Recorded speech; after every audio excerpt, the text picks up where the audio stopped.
झारखंड में वर्तमान में जितनी पार्टियां हैं, चाहे वो जेएमएम हो, है ना, इंडिया गठबंधन हो, एनडीए हो, जो मुद्दे हैं, तो जेबी केसेस के पास क्या अलग मुद्दे हैं?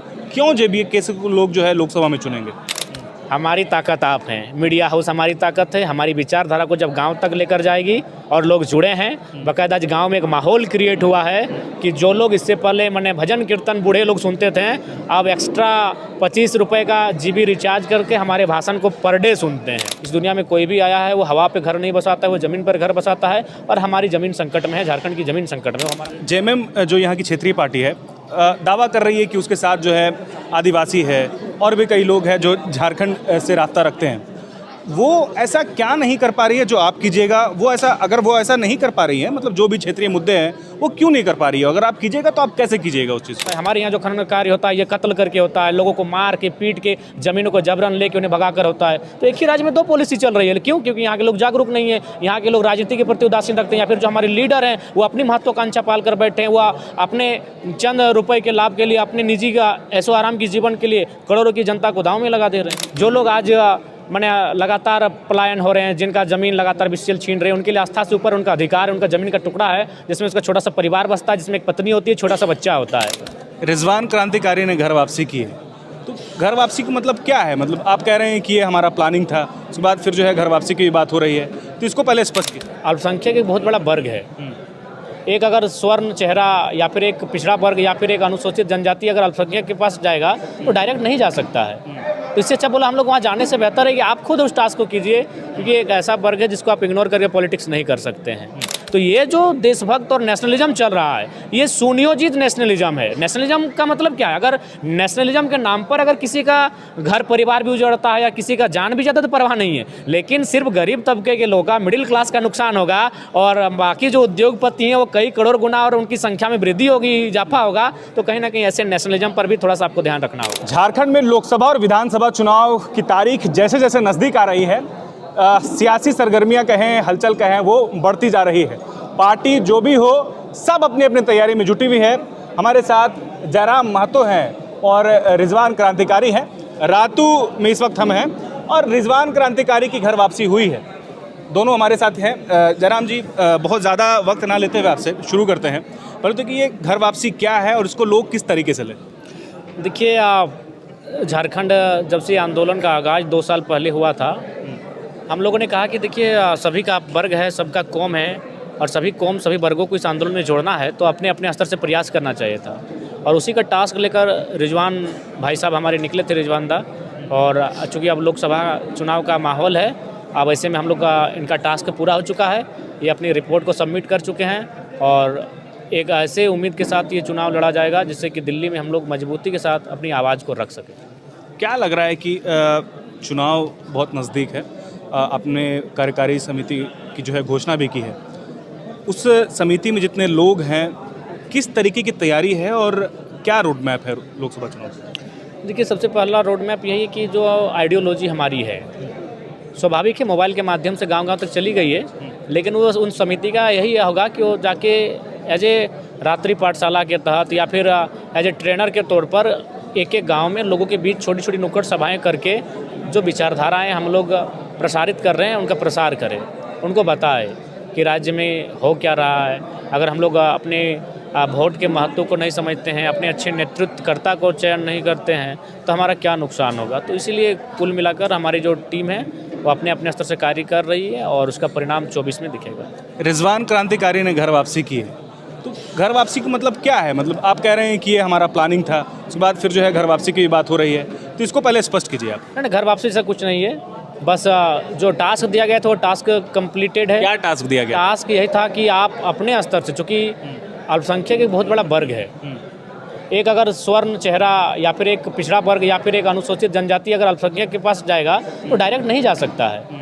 तो इससे अच्छा बोला हम लोग वहाँ जाने से बेहतर है कि आप खुद उस टास्क को कीजिए, क्योंकि एक ऐसा वर्ग है जिसको आप इग्नोर करके पॉलिटिक्स नहीं कर सकते हैं।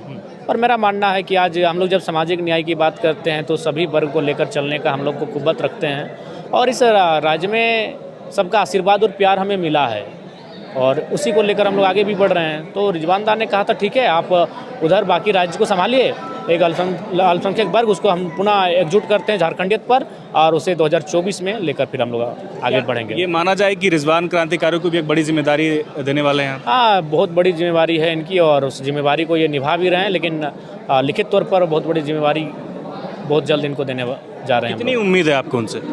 देखिए, बहुत उम्मीदें हैं, जितना खुद से उम्मीदें हैं उतना रिजवान दास से उम्मीदें हैं, तो उम्मीद तो है। अच्छा, ये बताइए, चलिए ये तो घर वापसी की बात हो गई। जिस तरीके से लोकसभा चुनाव की जो झारखंड में वर्तमान में जितनी पार्टियां हैं, चाहे वो जेएमएम हो, है ना, इंडिया गठबंधन हो, एनडीए हो, जो मुद्दे हैं, तो जेबी केसेस के पास क्या अलग मुद्दे हैं? क्यों जेबी केसेस को लोग जो है लोकसभा में चुनेंगे? देखिए, सबसे पहली बात है, हमारे मुद्दे रोटी का है, हमारा मुद्दा सामाजिक न्याय का है, हमारा मुद्दा लोगों के अधिकार का है, और हमें इसलिए चुनेंगे क्योंकि हम लोग लोगों के जो जेन्युइन मुद्दे हैं, जिनसे रोज़मर्रा की ज़िंदगी प्रभावित होती है, उन मुद्दों पर हम लोग चर्चा करते हैं, उन मुद्दों पर लगातार हम लोग लड़ते हैं।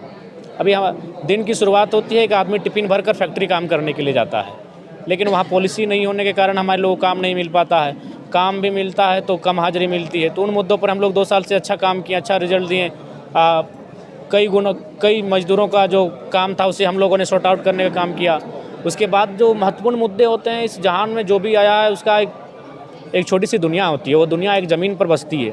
लेकिन धनबाद बोकारो अगर आप आकर देखेंगे तो बिना किसी मुआवजा के, बिना एग्रीमेंट के, बिना आपसी सहमति के हमारी ज़मीनों को लगातार अतिक्रमण किया जा रहा है, कोल कंपनियों के माध्यम से अधिग्रहण किया जा रहा है, कोई मुआवजा नहीं। तो छोटी सी दुनिया हमारी ज़मीन के टुकड़े पर बसती है, उस ज़मीन का टुकड़ा हमारा महत्वपूर्ण मुद्दा है। इस दुनिया में कोई भी आया है वो हवा पे घर नहीं बसाता है, वो ज़मीन पर घर बसाता है, और हमारी ज़मीन संकट में है, झारखंड की ज़मीन संकट में, वो हमारा महत्वपूर्ण मुद्दा है। और उसी मुद्दे के साथ हम लोग इस राज्य का नेतृत्व करने के लिए दिल्ली जाएंगे, और उम्मीद है, जो चाहे उसकी आस्था अलग हो सकती है, लेकिन उसकी आस्था हवा में नहीं बसती है, कहीं ना कहीं ज़मीन का टुकड़ा चाहिए जहाँ उसे बसना पड़ता है, और हमारा मुद्दा ज़मीन का मुद्दा है। तो जाहिर सी बात है, लोग हमें पसंद करेंगे, और स्वाभाविक है, हम ये 2 वर्षों के इतिहास को खंगालेंगे तो हमें सपोर्ट करेंगे। जी बताइए जयराम जी, जेएमएम जो यहाँ की क्षेत्रीय पार्टी है, दावा कर रही है कि उसके साथ जो है आदिवासी है और भी कई लोग हैं जो झारखंड से राब्ता रखते हैं। वो ऐसा क्या नहीं कर पा रही है जो आप कीजिएगा? वो ऐसा, अगर वो ऐसा नहीं कर पा रही है, मतलब जो भी क्षेत्रीय मुद्दे हैं वो क्यों नहीं कर पा रही है? अगर आप कीजिएगा तो आप कैसे कीजिएगा उस चीज़ को? देखिए, सबसे पहला बात, थोड़ा रिस्क लेना होगा, क्योंकि आसान नहीं है। जिस कॉर्पोरेट वर्ग से हम लोग घिरे हैं, ये आसान नहीं होने वाला है। देखिए, मुख्यमंत्री की जहाँ तक बात आती है, हाल ही फिलहाल टाटा जमशेदपुर की कोई कंपनी है, उनकी चचेरी बहन की शादी में 80 लाख पंडालिंग के, त्रिपालिंग के लिए, लाइटिंग के लिए दिया था। तो वो बंदा कैसे काम कर सकता है? हमारी लड़ाई तो मैक्सिमम लड़ाई फैक्ट्रियों से है, हमारी मैक्सिमम लड़ाई जमीन अधिग्रहण के खिलाफ है। तो जब बंदा उनसे चंदा लेता है, वो कभी उनके खिलाफ जा ही नहीं सकता है। तो इसीलिए हमारा मानना है कि हम लोग बिना डरे, निडरता के साथ उनके खिलाफ हो सकते हैं जो झारखंड की आम जीवन को प्रभावित करते हैं। जिन मुद्दों के साथ आपने आंदोलन शुरू किया था, या फिर आपको जिससे पहचान मिली, उन मुद्दों पर अब उस तरीके से क्या जयराम जी मुखर नहीं है, या फिर जयराम के जो आसपास लोग थे जो आंदोलन को लेकर के आगे बढ़ रहे थे, तो क्या समिति बनने के बाद या फिर राजनीति में आने के बाद से जो है उन मुद्दों में उतनी सक्रियता नहीं है जितनी पहले हुआ करती थी? नहीं, आज भी वही मुद्दा है, हमारा मुद्दा वही है।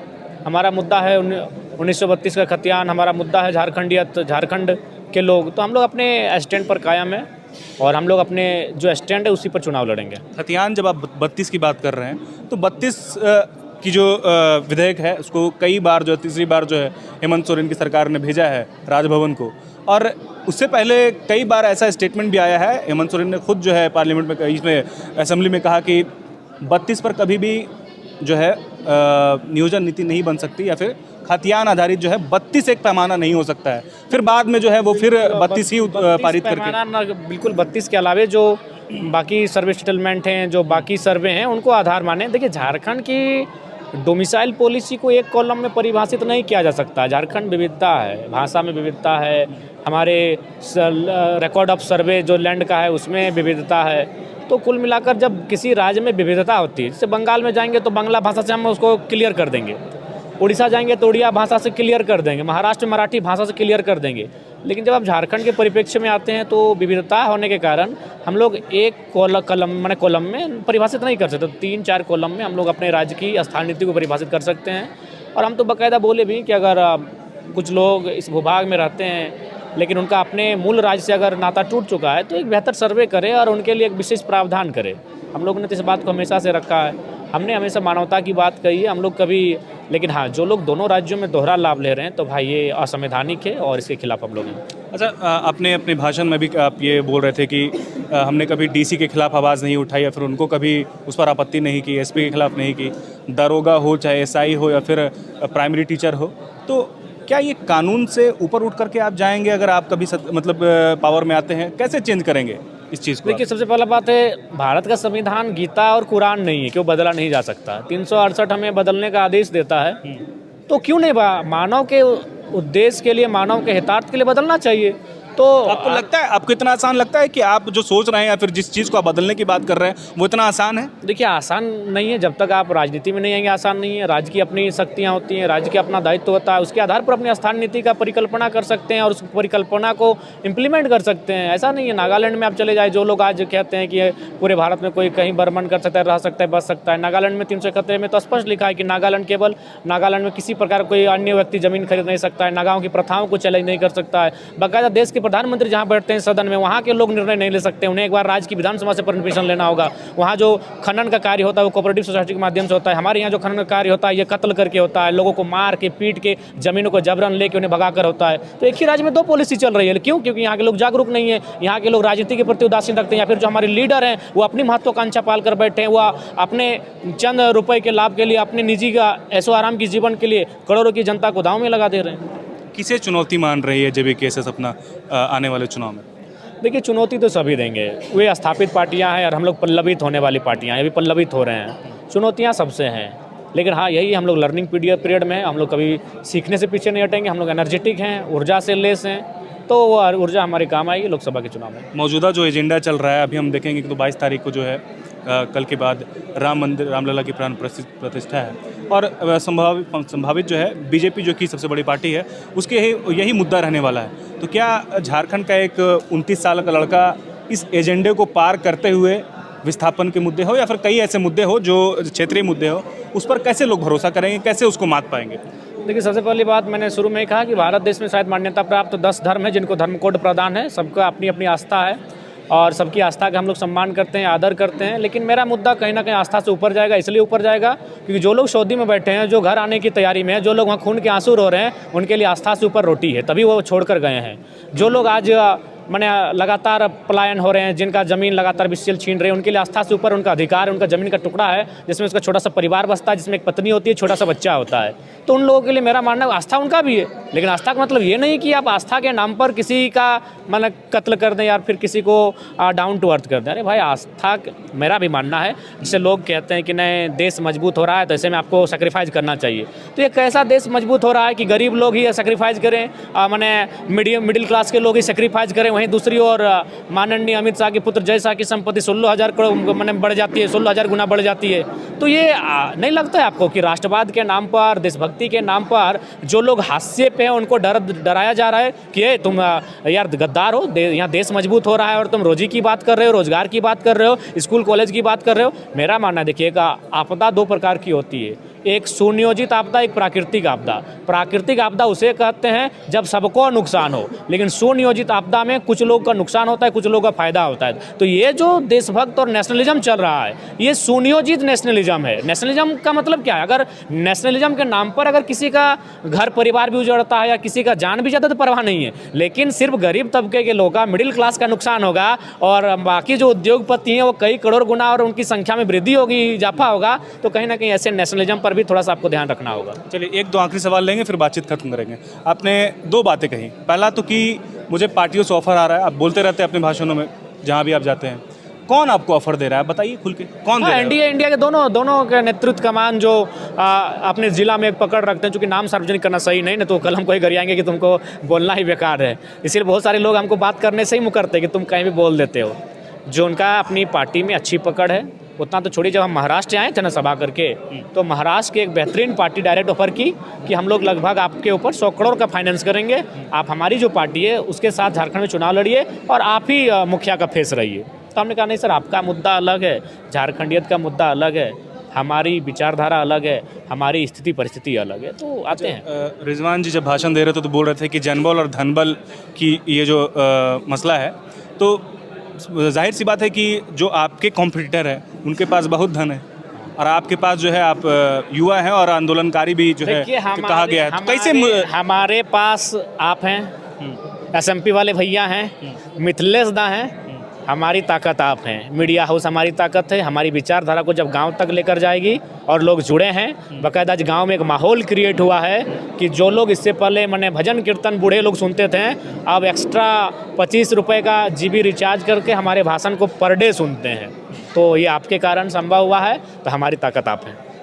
चलिए, तो ये जयराम महतो को आप सुन रहे थे, जो कह रहे हैं कि JBKSS जो है पूरी मजबूती के साथ आने वाले लोकसभा के लिए तैयार है और वक्त बताएगा कि झारखंड की जो जनमानस है, जो जनता है, वो किसे चुनती है। मुद्दे इनके जो है क्षेत्रीय हैं, विस्थापन का मुद्दा और कई मुद्दा है जो कि झारखंड की ज़मीन से जो जुड़ा हुआ है। तो इसी प्रकार जो है आने वाले समय में अब ये देखना है कि जयराम महतो के साथ या फिर JBKSS के साथ झारखंड की जनता कितना साथ आती है। बातचीत के लिए बहुत शुक्रिया। The followup.in. Like, share, and subscribe.